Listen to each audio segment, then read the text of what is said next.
लेकिन आज हर कोई समझ गया है कि बिहार के डेवलपमेंट की अगर कुंजी कहीं है, अगर उसका की कहीं पर है तो वो शिक्षा के अंदर है। उपेंद्र कुशवाहा अगर इस सवाल को उठा रहे हैं मतलब बिहार के लिए बहुत जरूरी सवाल है। तो मुझे लगता है कि चुनाव आयोग इस बार निश्चित तौर पर दुर्गा पूजा के बाद ही कोई प्रपोजल लेकर के आएगी कि भाई हम इस तारीख से चुनाव कराएंगे, वो नोटिफिकेशन जारी करेंगे। कि अगर लालू जी आज फोन कर दें राहुल गांधी जी को या सोनिया गांधी जी को, तो वो तेजस्वी को नेतृत्व स्वीकार ना करें, मैं ये बात स्वीकार करने के लिए तैयार हूं। कोरमा ग्रुप, जो सोचता है वो करता है, आपके अपने सपनों का आशियाना।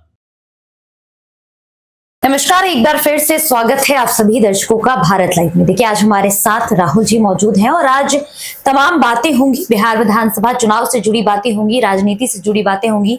तो चलिए बिना समय गवाए डायरेक्ट अब चलते हैं राहुल जी से और बातचीत करते हैं। राहुल जी, बिहार विधानसभा चुनाव को लेकर जो तैयारियां हैं इस बार, हम ये जानना चाहेंगे सबसे पहले कि मतलब चुनाव को लेकर के लगातार देखा जा रहा है जो गहमा गहमी है वो अब अपने चरम पर पहुंच रही है। तो आपकी पार्टी का मुख्य एजेंडा इस बार क्या रहा है, क्योंकि रैली भी हुई है और रैली के बाद का रिस्पांस हम आपसे ही जानना चाहेंगे कि क्या मिला है। देखिए, संवैधानिक अधिकार जो हमारा है परिसीमन सुधार को लेकर के, उसको लेकर के पटना में जो रैली हुई, मैं समझता हूं कि हाल के वर्षों में हमारी पार्टी की ऐतिहासिक रैली उसको मैं कह सकता हूं।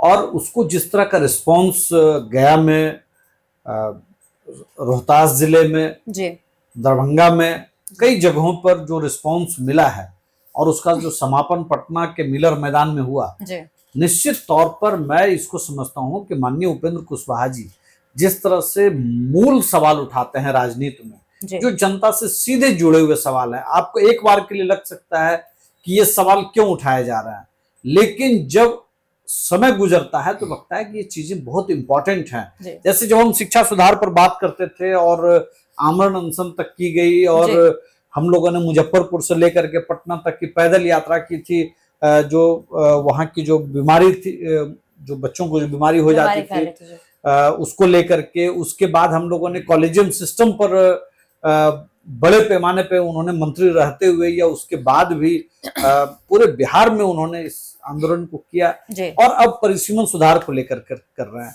मैं चारों चीजों में ये मैं देखता हूं कि जैसे मैं शिक्षा सुधार की जब मैं बात कर रहा था तो लोग कहते थे कि भाई ये इतना इंपॉर्टेंट नहीं है, लेकिन आज हर कोई समझ गया है कि बिहार के डेवलपमेंट की अगर कुंजी कहीं है, अगर उसका की कहीं पर है तो वो शिक्षा के अंदर है। और हमने जो भी सुझाव दिए माननीय मुख्यमंत्री जी को, वो सारे सुझाव 1 बाय 1 उन्होंने एक्सेप्ट किए, चाहे बीपीएससी से शिक्षकों की भर्ती का बात हो या स्टूडेंट क्रेडिट कार्ड में 4 लाख से 10 लाख करना हो, फिर उसको भी इंटरेस्ट फ्री करना हो। उसके बाद हम अगर स्वास्थ्य क्षेत्र की बात करें तो आज इस 15 अगस्त में जब माननीय मुख्यमंत्री जी ने जब ये घोषणा किया कि बिहार के जो बचे हुए 7 जिले हैं जहां तक अभी तक मेडिकल कॉलेज की नींव नहीं पड़ी है, उसकी भी उन्होंने घोषणा कर दी। मतलब अगले 3, 4, 5 सालों में पूरे बिहार, मतलब देश का अकेला ऐसा राज्य होगा बिहार जहां हर जिले में मेडिकल कॉलेज होगा, चाहे वो बिल्कुल छोटा से छोटा जिला क्यों नहीं हो। तो मैं समझता हूं कि स्वास्थ्य के क्षेत्र में भी जो सवाल हमने उठाया था उस वक्त, तो हम लोग हमेशा एक सकारात्मक पॉलिटिक्स करते हैं। जो सवाल मैंने कॉलेजियम पर उठाया, उस सवाल पर भी आप देखें कि अब तो राष्ट्रपति, उपराष्ट्रपति और प्रधानमंत्री जी लगातार सब लोग बात कर रहे हैं कि जो सिस्टम है उसको कहीं ना कहीं करेक्ट करने की जरूरत है। उसके अंदर एक गरीब सवर्ण भी अगर सिस्टम में जाना चाहे तो वो नहीं जा सकता है, तो उसको अगर परीक्षा की प्रणाली से हम ले जाते हैं तो उसको एक मौका मिलता है, बराबरी का लेवल प्लेइंग फील्ड मिलता है। उसी तरह से जब हम परिसीमन सुधार की बात कर रहे थे तो बिहार की जनता ने समझा कि नहीं, ये उपेंद्र कुशवाहा अगर इस सवाल को उठा रहे हैं मतलब बिहार के लिए बहुत जरूरी सवाल है। और उसका इम्पैक्ट हुआ कि न सिर्फ मिलर मैदान के अंदर बल्कि उससे कई गुना ज्यादा मिलर मैदान के बाहर और कई जिले हैं जिन्होंने बहुत ही ट्रेमेंडस उसके अंदर योगदान दिया। उसके अंदर रोहतास जिला है, औरंगाबाद है, गया है, कई जिले, शेखपुरा है, सीतामढ़ी है, मोतिहारी है। मैं कई जिलों की मैं बात कर सकता हूँ। वैशाली जिला ने बहुत योगदान किया। मैं कई जिलों का नाम अगर नहीं ले रहा हूं तो इसका मतलब वो योगदान नहीं था, लेकिन मैं ये बात कर रहा हूं कि पूरे बिहार से जो रिस्पांस आया वो बहुत ही पॉजिटिव था हमारे नेता के लिए। तो विधानसभा चुनाव को लेकर हम जानना चाहेंगे राहुल जी कि जिस तरीके से अभी सीट शेयरिंग का मामला अगर देखा जाए तो आपकी जो नजदीकियां हैं वो एक समय में महागठबंधन के साथ भी रही हैं, एनडीए के साथ भी रही हैं। तो आपके जो नेता हैं उपेंद्र कुशवाहा जी, इस बार सीटों को लेकर के उनकी क्या मंशा है? क्योंकि कहीं ना कहीं मामला फंस जरूर रहा है, हालांकि सामने नहीं है, लेकिन मामला फंस रहा है। मैं आपको एक बात बताऊं जी, ठीक 5 साल पहले जब बिहार के अंदर चुनाव था, आज तारीख है 20, पिछली तारीख में मुझे याद है 24 सितंबर को पहली बार एनडीए की बैठक हुई थी। जी बिल्कुल, पहली बार, मतलब अभी भी 4 दिन बाकी है। जब आप ये कह रहे हैं कि एनडीए के अंदर बहुत खटपट है, सीटों को लेकर के एकदम भिड़ंत है, एकदम सब कुछ लुट पिट गया है एनडीए का, आप मीडिया में चाहे जितनी बातें आप कहिए, लेकिन मैं इतिहास को दोहरा रहा हूं। 5 साल पहले आज 24 सितंबर को पहली बार बैठक हुई थी एनडीए की, कि एनडीए में सीट शेयरिंग को लेकर बातचीत शुरू हुई थी। बैठक नहीं हुई थी, बातचीत शुरू हुई थी औपचारिक तौर पर। तो अभी तो मैं कह रहा हूं कि इस बार की जो परिस्थिति है, अभी पिछली बार पर्व जो है वो थोड़ा अपने समय नहीं, नवंबर में था वो चीज, लेकिन इस बार क्या है कि तमाम पर्व, चाहे वो दुर्गा पूजा की बात आप कर लें, दशहरा या दीपावली या छठ, ये सभी अक्टूबर के अंदर है। तो मुझे लगता है कि चुनाव आयोग निश्चित तौर पर बिहार के अंदर छठ और दीपावली और दशहरा का अपना एक अलग आस्था है, उसको लेकर के एक अलग तरह की भावना होती है। तो मुझे लगता है कि चुनाव आयोग इस बार निश्चित तौर पर दुर्गा पूजा के बाद ही कोई प्रपोजल लेकर के आएगी कि भाई हम इस तारीख से चुनाव कराएंगे, वो नोटिफिकेशन जारी करेगी। तो अभी तो निश्चित तौर पर मैं अगर इस टेन्योर को देखूं तो 15 दिन का समय तो निश्चित तौर पर अभी है एनडीए के पास, जहां से पहले चरण का नोटिफिकेशन की बात हो सकती है। एक टेंटेटिव मैं वो बात कर रहा हूं। तो निश्चित तौर पर अगर हम पिछली बार की भी बात करें तो 24 तारीख से भी 4 दिन हम पहले हैं, और इस बार पर्वों के हिसाब से अगर हम देखें तो अभी कम से कम 15 दिन का समय है। तो आपको जब 15 दिन बाद जब तस्वीर आएगी ना, तो तस्वीर क्लियर दिखाई पड़ेगी। क्योंकि देखिए चीजें कहां थी, मिसकम्युनिकेशन, संवादहीनता, अब कई स्तरों पर आप देखेंगे, जैसे हमारे नेता माननीय उपेंद्र कुशवाहा जी भी कई अवसरों पर बीजेपी के नेताओं से भी, जेडीयू के नेताओं से भी मिलते रहे हैं। एलजेपीआर को लेकर के बहुत सवाल आप लोग करते हैं कि भाई देखिए, अगर आपने हालिया अगर चिराग जी का भी बयान आपने सुना होगा तो उन्हें बहुत साफ शब्दों में कहा कि पिछले दिनों की जो बात थी उसको भूल जाइए, इस बार की बात कीजिए, और माननीय मुख्यमंत्री नीतीश कुमार जी कंटिन्यू करेंगे। जहां तक मांझी जी की बात है तो उन्होंने नीतीश कुमार जी के नेतृत्व को लेकर के कोई सवाल नहीं किया। और जब गृह मंत्री जी यहाँ पर आए और जिस तरह से मौर्या होटल में बहुत कॉर्डियली दोनों की बातचीत हुई और तस्वीर बनी, और जेडीयू नेतृत्व भी अब सक्रिय हुआ है सीटों की बातचीत को लेकर के, तो मैं इसको समझता हूं कि ये गुड साइन है, पॉजिटिव है। लेकिन अगर मैं इसके उलट बात करूं महागठबंधन की, कांग्रेस पहली बार मुझे लगता है कि आजाद भारत में शायद दूसरी बार कांग्रेस वर्किंग कमेटी की बैठक शायद बिहार के अंदर करने जा रही है। मेरी जहां तक जानकारी है कि दूसरी बार शायद करने जा रही है। और वो जिस पिछले दिनों वोटर अधिकार यात्रा को लेकर के जिसको कोई रिस्पांस बिहार के लोगों ने नहीं दिया, लेकिन वहां भी उसने तेजस्वी के नेतृत्व को आउटसाइन किया, उसको तैयार नहीं हुए। मतलब आप ये कहना चाह रहे हैं राहुल जी कि मैं भी पूरी बात कर दूं, उसके बाद आप छोड़ दीजिए कांग्रेस और वीआईपी क्या कह रही है, दूसरे क्या कह रहा है। मैं तो अभी हतप्रभ हूं कि तेज प्रताप राघोपुर जाते हैं और वहां पे कुछ भोजन खिलाते हैं, उसको रोहिणी ट्वीट करती है। उसके बाद एक ट्वीट आता है जिसमें संजय यादव को लेकर के रोहिणी जी का ट्वीट आता है। उसके बाद वो अपने जो उन्होंने अपने पिताजी को लेकर के जो उन्होंने एक योगदान दिया, बलिदान दिया, उसको लेकर के एक बहुत मार्मिक पोस्ट लिखती हैं। और उसके बाद वो इतना मतलब व्यथित होती हैं पूरे इंसिडेंट से कि वो अपने ट्विटर को प्राइवेट कर लेती हैं। मतलब आप समझिए कि तेजस्वी के नेतृत्व को लेकर के पूरा परिवार असहज है, संजय यादव को लेकर के असहज है, कांग्रेस परिवार लालू परिवार को लेकर के असहज है। और मैं अगर गलत नहीं हूं, मैं जितना लालू जी को मैं जानता हूं, मैं पिछले 25 सालों से मैंने लालू जी को बहुत करीब से फॉलो भी किया है, क्योंकि मैं पहले पत्रकार भी था। मैं ये दावा के साथ कह सकता हूं कि अगर लालू जी आज फोन कर दें राहुल गांधी जी को या सोनिया गांधी जी को, तो वो तेजस्वी को नेतृत्व स्वीकार ना करें, मैं ये बात स्वीकार करने के लिए तैयार हूं। सोनिया गांधी जी के लिए लालू जी के दिल में बहुत सम्मान है, और सोनिया गांधी जी के दिल में भी लालू जी के लिए बहुत सम्मान है। तो मैं जब ये बात कह रहा हूं तो इसका मतलब ये है कि क्या ये सवाल परिवार के अंदर भी है कि क्या लालू जी को जिस तरह से साइड किया गया है टिकट बंटवारे से और तमाम चीजों से, आपने एक वीडियो भी देखा होगा जिसमें कोई एक व्यक्ति टिकट चाहने वाले जब वहां पर गए, लालू जी से बात किए, उन्होंने कोई रिस्पॉन्स नहीं दिया क्योंकि उनके पास अब कुछ है नहीं। तो जिस तरह से राष्ट्रीय अध्यक्ष होते हुए एक बुजुर्ग व्यक्ति को जिस तरह से परिवार का एक सदस्य एक बाहरी व्यक्ति की सलाह पर, और छोड़ दीजिए सलाह के मैं परिवार और चीजों की बात में कर रहा हूं, मैं तो कह रहा हूं कि सड़कों पे कलम बिछा हुआ है, इतना उन्होंने कलम बांट दिया, ठीक है, और कलम हाथ में नहीं दिया जी, उन्होंने बस पर चढ़ करके यूं फेंक दिया।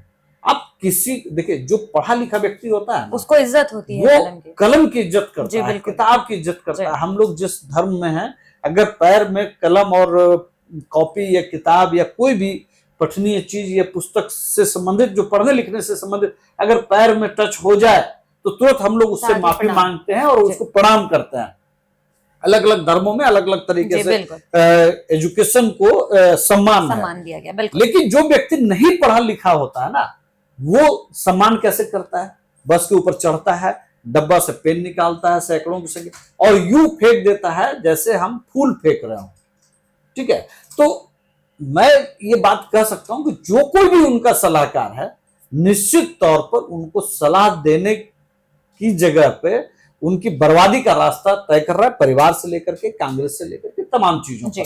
और जो यूथ है, आप देखिए, मैं आपको एक बहुत छोटी सी बात कहूं, अगर आप किसी को खाने पर बुलाएं और अगर आप उसको थाली में खाना दें, प्रेम से देंगे तो वो रूखी सोखी भी खा लेगा, लेकिन अगर आप बटर पनीर भी देंगे और उसके साथ तेवर देंगे तो नहीं, तेवर की बात छोटी है, मैं रोटी अगर उस प्लेट में फेंक करके दूं तो कोई नहीं खाएगा। उसी तरह से पेन भी कोई नहीं इनका लेने वाला है, क्योंकि पता है कि ये सिर्फ उनके वोट का भावनात्मक तौर पर कैश करने वाले नेता हैं, ये सिर्फ अपनी सत्ता के लिए राजनीति करने वाले लोग हैं। अभी आपने जब जिक्र छेड़ी दिया राहुल जी, तो हम जरूर जानना चाहेंगे, जिस तरीके से यात्रा की बात है, वोट अधिकार यात्रा, पहला फेज जो रहा उनका, पहला जो टर्म रहा, उसमें राहुल गांधी नजर आए, लेकिन इस बार तेजस्वी यादव अकेले ही निकल पड़े हैं। नहीं, इसको आप किस तरीके से? मैं इसमें एक बात कहूंगा कि देखिए, वोटर अधिकार यात्रा में वोटर जोड़ा नहीं जी, ठीक है, वोटर ने दूरी बनाए रखी जी, ठीक है, इसलिए तेजस्वी जी ने इसका नाम बिहार अधिकार यात्रा कर दिया जी। और मैं आपको लिख के दे देता हूँ, इस चुनाव में बिहार इससे दूरी बना लेगा।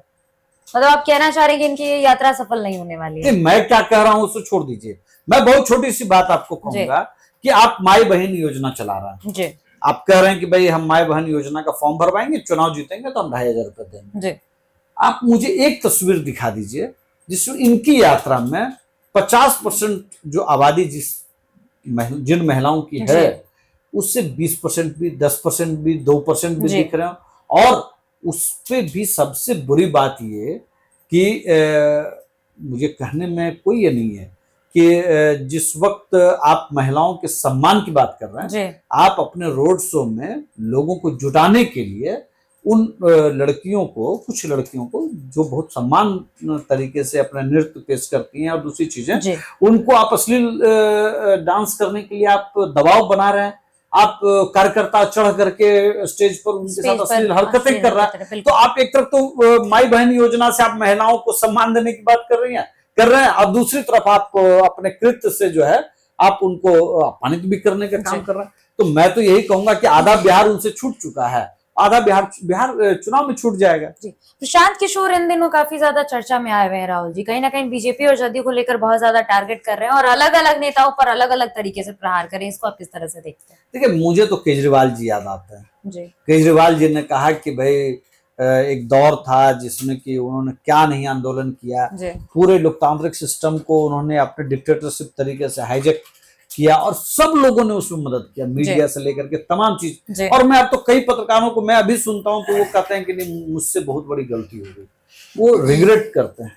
इस बिहार को भी अगर प्रशांत किशोर के अंदर 1% भी आस्था लोग अगर रखते हैं तो मुझे पूरा यकीन है कि ये इतना बड़ा छलिया साबित होगा आने वाले दिनों में कि लोग रिग्रेट करेंगे। जो नीतीश कुमार जी ने दे दिया है बिहार को, और जो देने की कोशिश लगातार हो रही है, लगातार मैं कह रहा हूं। मैं आज ही एक वीडियो देख रहा था वैशाली में, जो भगवान बुद्ध को लेकर के जो पूरा एक पार्क बना है, मैं उसको देख करके हतप्रभ हूं कि बिहार के अंदर सर्वधर्म समभाव की बात आप करिए, आप अगर जैन धर्म की बात आप करते हैं तो कई तरह के पावापुरी से लेकर के लछवाड़ को डेवलप किया जा रहा है, तो बुद्धिस्ट कम्युनिटी को लेकर के वो भी किया जा रहा है, क्योंकि बिहार के अंदर ना पर्यटन की असीम संभावना है।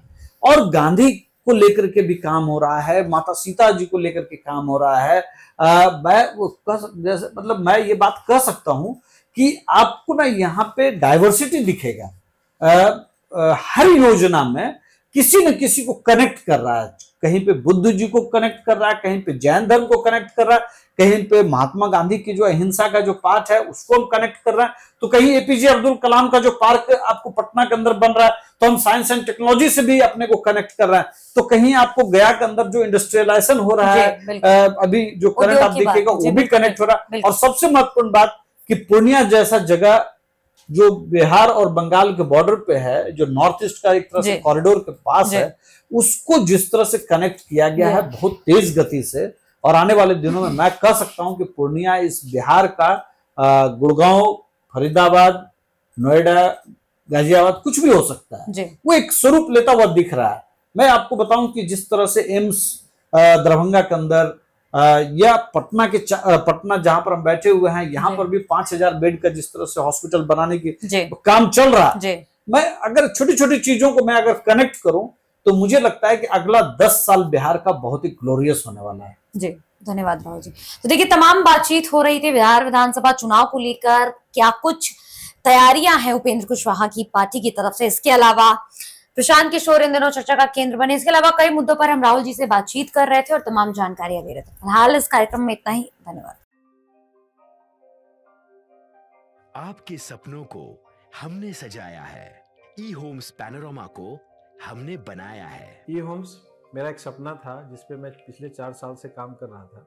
हमने जो बनाया है वो सबने है माना। ई होम्स पैनोरमा में हो आपका भी आशियाना। और फाइनली हमने 2021 में इस प्रोजेक्ट को लॉन्च किया। बहुत लोग अप्रिशिएट कर रहे हैं कि पूर्णिया जैसे शहर में, बिहार के, एक तो बिहार की बात करें उसमें भी पूर्णिया जैसे छोटे जगह में इस तरह का लाइफस्टाइल देना, ये सुन के हम लोगों को बहुत अच्छा लगता है। ई होम्स में हमने कुछ और भी किया है, जैसे हम जिस जगह में रह रहे हैं हमारे फैमिली सिक्योर हो, उनको सिक्योरिटी का ध्यान में रखा है। आपकी सुविधा और सुरक्षा आपके लिए खास है, ये आपका विश्वास है। इसमें आर्टिफिशियल इंटेलिजेंस का 7 लेयर सिक्योरिटी का हमने इस्तेमाल किया है। लस ग्रीन कैंपस को बनाया है, यदि हमारा बाउंड्री वाल है तो वो वर्टिकल गार्डन है। ये जितनी भी फैसिलिटी होता है एक इंटरनेशनल टाउनशिप में ई होम्स है, ये हम लोग विश्वास नहीं कर पा रहे हैं। जो भी हमारे मित्र, दोस्त या जो भी हमारे बाहर के बाहर आते हैं तो हम लोगों को बहुत अच्छा सुनने को मिलता है और बहुत अच्छा क्रेडिट मिल रहा है। वो सारा हमने सिर्फ एक बिल्डिंग नहीं बनाया, हमें एक बहुत अच्छा लाइफस्टाइल दिया ई होम्स में, और मेरा एक सपना था जिसको मैं आज फुलफिल होते हुए देख रहा हूँ। ये आपका आवास है। ई होम्स पैनोरमा में अब आपका निवास है। E Homes Panorama, luxurious lifestyle redefined. Panorama group, जो सोचता है वो करता है। अगर ये वीडियो पसंद आई और वह बिहार के राजनीति और बिहारियत से सरोकार रखेनी तो सब्सक्राइब बटन दबा के चैनल के सब्सक्राइब कर ली। ओजे एगो घंटी बा, ओकरा बटन दबा देला से कुल सटीक और मारक खबर रुआ मुफ्त में मिल जाई। अगर रुआ पत्रकारिता के हमनी के नया प्रयोग में सहयोग कर चाहतानी तो ज्वाइन बटन दबा दी। पेटीएम नंबर नोट कर ली 9386816700।